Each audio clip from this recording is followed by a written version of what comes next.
18 సార్లు paper leak అయింది. ఒకటి రాజస్థాన్లో, ఓన్లీ రాజస్థాన్లో. దానికి ఇవాళ పంజాబ్లో +2 పేపర్ లీక్ అయింది. మరి కేజ్రీవాల్ రాజీనామా వేయాలి, రాష్ట్ర ముఖ్యమంత్రి రాజీనామా వేయాలి. కర్ణాటకలో మొన్న 10th క్లాసుతో పాటు PUC పేపర్ లీక్ అయింది. అక్కడ రాష్ట్ర ముఖ్యమంత్రి రాజీనామా వేయాలి.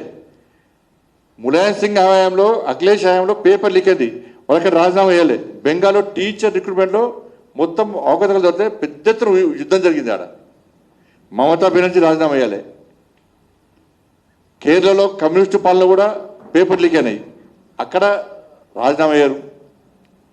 దేశంలో అనేక రాష్ట్రాలు రాజీనామా పేపర్ లీక్ అయినా ఎక్కడ రాజీనామా వేయాలి, రాజీనామా చేయమని వాళ్ళు అడగలే. ఇక ఇక్కడ తెలంగాణలో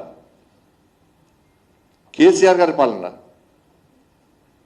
కేసీఆర్ ముఖ్యమంత్రి ఇవాళ ధర్నా ఇచ్చినట ట్విట్టర్ ఇవాళ. మీ అయ్య పాలనలో మీ అయ్య ముఖ్యమంత్రి ఉన్నప్పుడు ఎంసెట్ పేపర్ లీక్ అయింది, TSPSC పేపర్ లీక్ అయింది, SSC పేపర్ లీక్ అయింది. మొత్తం పేపర్లు అమ్ముకోవడమే. మీ కుటుంబం, వీళ్ళ కుటుంబము మొత్తం పేపర్లు అమ్ముకోవడం, విద్యార్థుల భవిష్యత్తు నాశనం చేయడమే. మరి ఎప్పుడన్నా కేసీఆర్ రాజీనామా చేసిండా? నువ్వు రాజీనామా చేసినావా? గ్రూప్ 1 పేపర్ లీక్ అయితే నేను ఫైట్ చేస్తుంటే, గ్రూప్ 1 పేపర్ లీక్ అయితే దానికి వ్యతిరేకంగా ఫైట్ చేస్తుంటే, ఎవడో 10th పేపర్ లీక్ చేస్తే వాడిని అసలు పడుకోక చేతగాక ఈ ఫాల్తుగాళ్ళు అర్ధరాత్రి నన్ను అరెస్ట్ చేసి 5 నిమిషాలకు ఒకసారి కేసీఆర్ అనే వ్యక్తి మందు దాగి, ఫామ్ హౌస్లో మందు దాగి CPకి ఫోన్ చేసి ఏడేడు దింపుతున్నావు, ఎక్కడెక్కడ దింపుతున్నావు, ఎట్లా దింపుతున్నావు, బండి సంజయ్ డ్రెస్ వేసుకున్నాడా, ఏ డ్రెస్ వేసుకున్నాడు, ఏ ప్రాంతంలో ఉన్నావు, రాత్రి అంతా దింపాలే, పోలీస్ స్టేషన్లో తీసుకురావద్దు, తెల్లారి జైలుకి పంపారు. కోర్టు ఏం చేసింది? ఇది ఫాల్తు కేసు, ఫాల్తు కాళ్ళు పెట్టిన కేసు, దీనికి ఏం ఆధారం లేవని చెప్పి కేసు కొట్టేసింది, ముట్టికాలేసి కేసు కొట్టేసింది. 10th పేపర్ లీకేజ్ పట్టుకోలే, గ్రూప్ 1 పేపర్ లీకేజ్ వ్యతిరేకంగా నేను కొట్లాడితే ఒక రాష్ట్ర అధ్యక్షుడిని, ఒక జాతీయ పార్టీకి రాష్ట్ర అధ్యక్షుడిని, ప్రజల చేత ఎన్నుకోవడం పార్లమెంట్ సభ్యుడిని కనీసం గుర్తించకుండా, గౌరవం ఇవ్వకుండా తప్పుడు కేసులు పెట్టి ప్రజల దృష్టి మళ్లించడానికి ఆ రోజు ఏ విధంగా చేసిండో, ఏ విధంగా జైలుకి పంపిడో మీరంతా చూశారు. అట్లాంటి ఓడియాలు వచ్చి ధర్నా చౌక్లా, నువ్వు వచ్చేసిన ధర్నా చౌక్లో ఇందా ధర్నా చేస్తున్నావు. ఆ ఎన్టీఆర్ స్టేడియం ధర్నా చౌక్ చూసి నీ యాక్టివ్ చూసి నవ్వుతున్నాయి. వాళ్ళు కనీసం పుట్టినరోజు ఇవ్వాల, ఆ పుట్టినరోజున కనీసం అబద్ధాలు ఆడకుండా పుట్టినరోజు ఎందుకు చేసుకుంటామన్నా మనం? ఈ ఒక్కరోజున మంచిగా ఉండరా, ఒక్కరోజున దేవుని మొక్కరా, ఈ ఒక్కరోజు అబద్ధాలు ఆడక, ఇవాళ అబద్ధాలు ఆడకుంటే ఈ జీవితాంతం, ఈ సంవత్సరం మొత్తం అబద్ధాలు ఆడడానికి ఇవాళ మొత్తం అబద్ధాలు ఆడాడు అంటే జీవితాంతం అబద్ధాలు ఆడతారు. ఇవాళ నోరే అబద్ధాలు, ఆ కుటుంబమే అబద్ధాల కుటుంబం.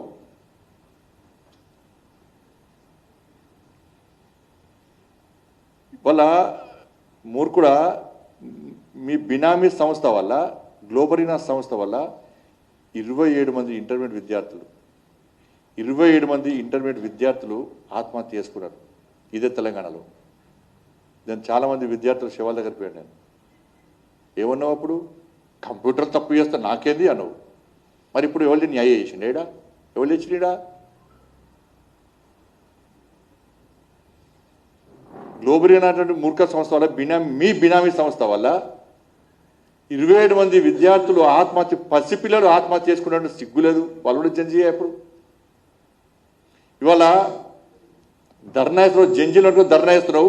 ఆ విద్యార్థులు అడగాలి, ఇది గల్లబట్టి అడగంటారు. ఇవాళ అరే ఫాల్తుగా 27 మంది విద్యార్థులు చనిపోయారు నీ మూర్ఖత్వం వల్ల, నీ బినామీ సంస్థ వల్ల.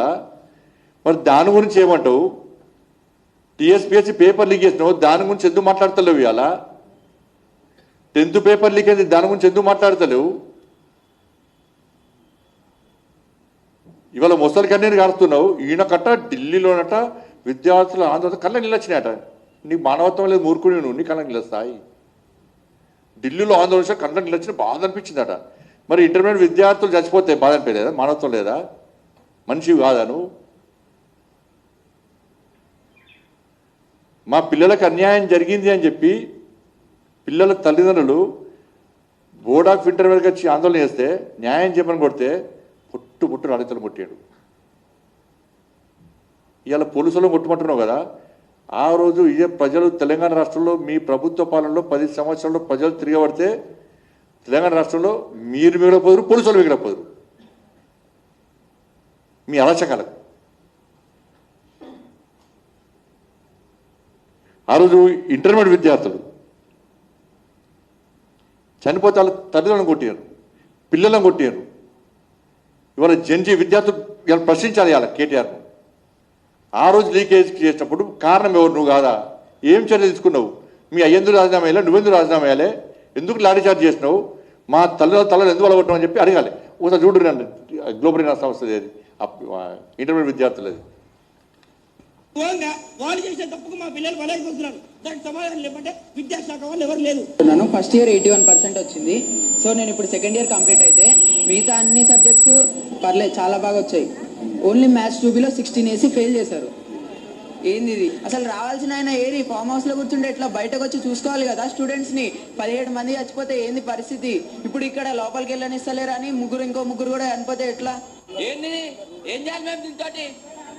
మీకు చేత కాదని చెప్పుకుని పని చేయడానికి పక్కకు జరుపుని మీరు వేరే మంత్రిని పెట్టుకోండి. మీరు మీకు చేత కాదు, మా బతుకులే కాస్తారు.